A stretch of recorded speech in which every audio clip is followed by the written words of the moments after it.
बिस्मिल्लाहिर्रहमानिर्रहीम। तमाम देखने और सुनने वाले मेरे किसान ज़िमींदार भाई और बागात के काश्तकार, उनके लिए मेरा सलाम।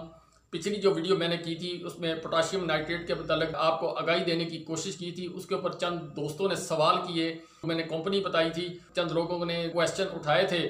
उसमें दोस्तों ने जो है कमेंट्स के अंदर जो पूछा, वो दोस्त का नाम तो मुझे नहीं पता क्या नाम है। उनके सवाल के हवाले से आपको बता देता हूं कि आप जिस कंपनी का चाहें पोटाशियम नाइट्रेट आप इस्तेमाल कर सकते हैं। आज का मौजू है वो है जो आपने गोबर खाद इस्तेमाल करनी है, उसका टाइम आ चुका है। उससे पहले मैं चंद बातें जो है आपके गोश गुजार करना चाहता हूँ। सबसे पहले मैंने जो पिछली 2-3 वीडियो की हैं उसके अंदर मैंने आपको ये कहा था कि सबसे पहले कि एक अमोनियम सल्फेट के ऊपर जो है वीडियो की थी कि आप अगस्त के अंदर अमोनियम सल्फेट या यूरिया आपने 1 किलो फी पौधा किन्नू के बाग के अंदर आपने इस्तेमाल करना है। वो आपने किया या नहीं किया वो आपकी मर्जी। और उसके बाद फिर मैंने अगला जो काम आपको बताया था वो बताया था बोडो पेस्ट का, यानी चूना नीला थोथा। 1 किलो नीला थोथा कॉपर सल्फेट और 10 किलो चूना, इनका महलूल बनाना, 48 घंटे उसको टाइम देना है। फिर उसके बाद आपने उसको मिक्स करना है और उसके बाद आपने जहां जहां तने के ऊपर करना है और उसके साथ साथ जहां पर छिलका फटा हुआ है, गोंद निकल रहा है पौधे के अंदर से, किन्नू के पौधे के अंदर, जिसको गुमासिस की और दूसरी डिजीज जो होती हैं उसके ऊपर जो इस्तेमाल करें, वो काम आपने करना है। अब जो सीजन इस वक्त शुरू हो चुका है, इसके अंदर आपने ट्रिमिंग करनी है, जिसको सोक काटना बोलते हैं। वो सीजन भी अब तकरीबन जो है शुरू हो गया, लेकिन हैवी ड्यूटी आपने सोक नहीं काटनी। जो कैंची है उसके साथ आपने उसको तराश खराश हल्की हल्की कर देनी, जो खुश्क टहनी है उसको काटने की कोशिश करनी, ताकि उसकी वजह से जो आपका फल तैयार होना है वो ख़राब ना हो, उसके ऊपर लाइनें ना पड़े। और इसके साथ साथ आपने जब ये इस्तेमाल करनी है कैंची सो काटने वाली, उसके लिए ज़रूरी है कि आप किसी भी फंजीसाइड का महलूल तैयार कर लें, बर्तन के अंदर कर लें। जब आपने कैंची जो है इस्तेमाल करनी, उसको 10 से 15 मिनट उसके अंदर डिप करें और पौधे की तराश खराश मुकम्मल करें। फिर जब अगले पौधे के ऊपर जाएं तो फिर उसको जो है वो 10 मिनट तक उस कैंची को उसके अंदर डिप करें। डिप करने के बाद फिर अगले पौधे को जो है वो आप तराश खराश शुरू करें। ये नहीं कि यहाँ से पौधा काटा और अगले पौधे के ऊपर डायरेक्ट आप चले गए। इसके जरासीम, इसके अंदर जो डिजीजेज हैं वो ट्रांसफर होंगी आपके अगले पौधे के ऊपर। गोबर खाद इस्तेमाल करने से, जिसको मैन्योर बोलते हैं इंग्लिश के अंदर, ये काम करने से पहले आपने चंद अहम काम करने। मौसम तब्दील हो चुका है, अब इस मौसम के अंदर आपने कल्टीवेटर का इस्तेमाल करना है या रूटावेटर का इस्तेमाल करना। कल्टीवेटर जो हल जब आप चलाते हैं तो वो नीचे तक, वो ज़्यादा गहराई तक जाता है, जिसकी वजह से जो इसके तंदवे होते हैं पौधों के, जो आपस में मिले होते हैं पौधों के, वो टूट जाते हैं और उसकी वजह से पौधे की नशो नुमा के ऊपर फ़र्क पड़ता है। कोशिश करें जब आप ज़मीन को कल्टीवेट करें तो उसके ऊपर रूटावेटर का इस्तेमाल करें। उसको रूटावेट भी कर लिया या कल्टीवेट कर लिया ज़मीन को, उसके साथ साथ छोटे ब्लेड वाली कस्सी जिसको बोलते हैं, पंजाबी के अंदर उसको कई बोलते हैं, वो कस्सी आपने ले लेनी है और उस कस्सी के साथ आपने पौधे के अंदर जो जगह, यानी जहाँ उसके पत्ते हैं, उसको कनोपी बोलते हैं या छतरी पंजाबी के अंदर बोलते हैं, झालर जिसको बोलते हैं, उसके अंदर अंदर आपने गोडी करनी है। गोडी करने के साथ साथ आपने उसको यूं बनाना है। ये मेरी ये देखें, यानी पौधे का तना आपका, ये पौधे का तना है, इससे आपने यूं, ये मेरी उंगली को देख रहे हैं आप, तिरछा और तिरछा करके कनोपी तक ले गए ना। कनोपी के नीचे आपने थोड़ी सी मट्टी जो है वो उसको वट डाल देनी है या उसको थोड़ा सा ऊपर लेवल जो है उसका करना है, कि ताकि जो आपने उसके अंदर गोबर खाद या आगे जो केमिकल प्रोसेस उसके साथ करना है, वो जो पानी है वो उसके अंदर टिके और टिकने के बाद वो पौधे की जो है जड़ों को खुराक भी अच्छी मिले।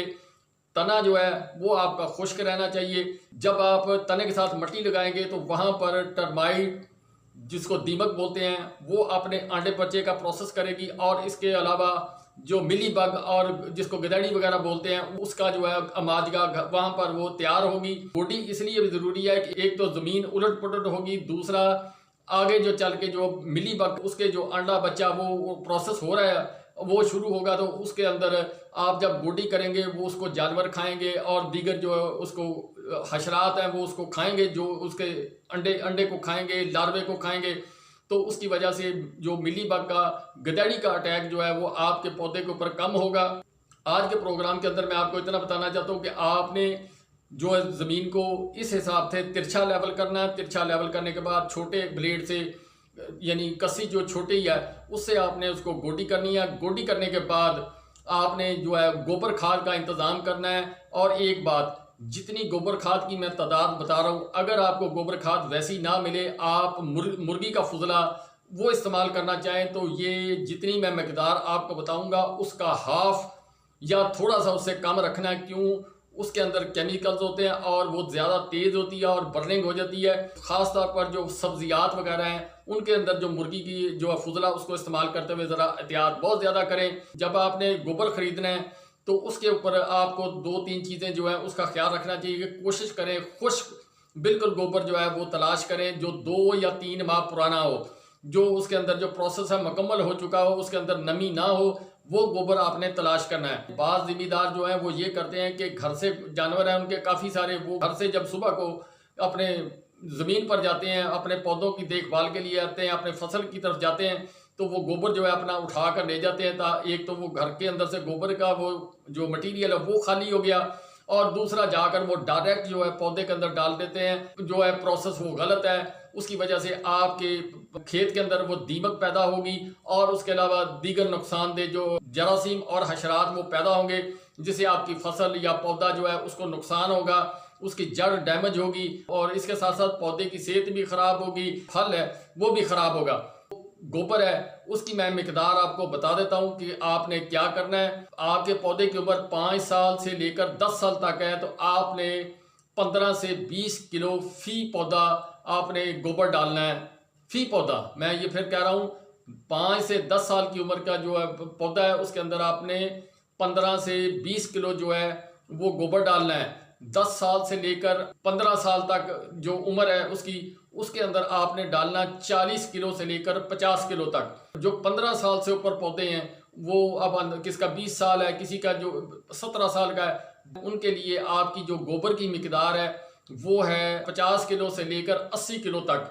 मैं फिर दोबारा कह दूं, 5 साल से 10 साल तक 15 से 20 किलो, 10 साल से 15 साल की उम्र तक आपने जो इस्तेमाल करना है वो 40 से 50 किलो, और 15 साल से ऊपर जो पौधा है उसके लिए आपने 50 से 80 किलो तक जो है वो आपने इस्तेमाल करना है। और इसको जब आपने डालना है, ये नहीं एक ही जगह पर आपने उसको ढेर नहीं कर देना, उसको प्रॉपर तरीके से तमाम साइडों पर आपने उसको जो है वो मिक्स करना। करने के बाद फिर उसको गोडी करनी है। जब आप ये प्रोसेस मुकम्मल कर लें फिर उसको आप पाशी करनी है। आप पाशी करते वक्त आपने यूरिया का इस्तेमाल करना है, यानी हाफ बोरी कर लें, बोरी कर लें, ये आपकी अपनी चॉइस है। कम से कम हाफ बोरी जो है वो आप इस्तेमाल करें। वो यूरिया इस्तेमाल करने से ये जो गोबर है ये गले सड़ेगा, इसके अंदर बैक्टीरिया पैदा होगा और जरासीम ज़मीन के अंदर है वो ज़मीन से निकल कर बाहर आएंगे और इसको जो है प्रोसेस जो है इसका गोबर का वो मुकम्मल करेंगे, जिसकी वजह से वो जो है वो मज़ीद ताकत आपको मुहैया करेगा।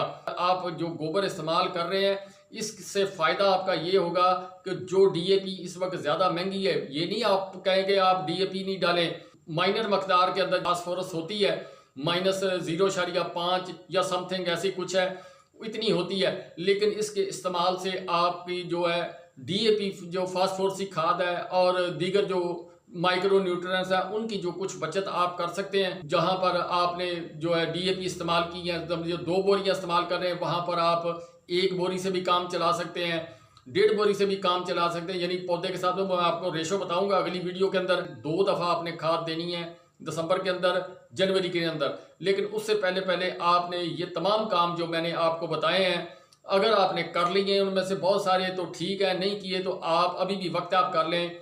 अमोनियम सल्फेट या यूरिया का इस्तेमाल, बोडो पेस्ट, ट्रिमिंग करना, सोक कटाई जो जिसको बोलते हैं वो भी आप जो हल्की हल्की, बड़ी नहीं, वो आगे चल के फल कटने के बाद फिर एक दफ़ा सोक काटनी पड़ती है, वो आप काट लें। फिर जो टहनियाँ वहनियाँ टूटी होती हैं वो उसकी काट छांट उस वक्त हो जाती है।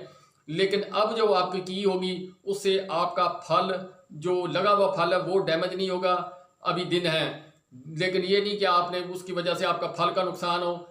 और इस सारा काम करने के साथ साथ फिर आपने इसको गोडी भी करनी है, कल्टीवेट भी करना है ज़मीन को। कल्टीवेट करने के बाद इसको गोबर की खाद डालनी, गोबर की खाद डालने के बाद फिर हल्का जो है यूरिया उसको ज़मीन को देना है। ये सारे प्रोसेस जो है आपने करने हैं दिसंबर से पहले पहले। दिसंबर के अंदर आपने फिर जो है फास्फोरसी खादें और पोटाश और दीगर जो चीज़ें हैं वो आपने इस्तेमाल करनी है, और उसके साथ साथ माइक्रो न्यूट्रिएंट्स वो इस्तेमाल करने हैं। फिर वक्त तक आपको गोबर खाद के मुतालिक मैंने जो आगाह करना था वो मैंने आपको किया है।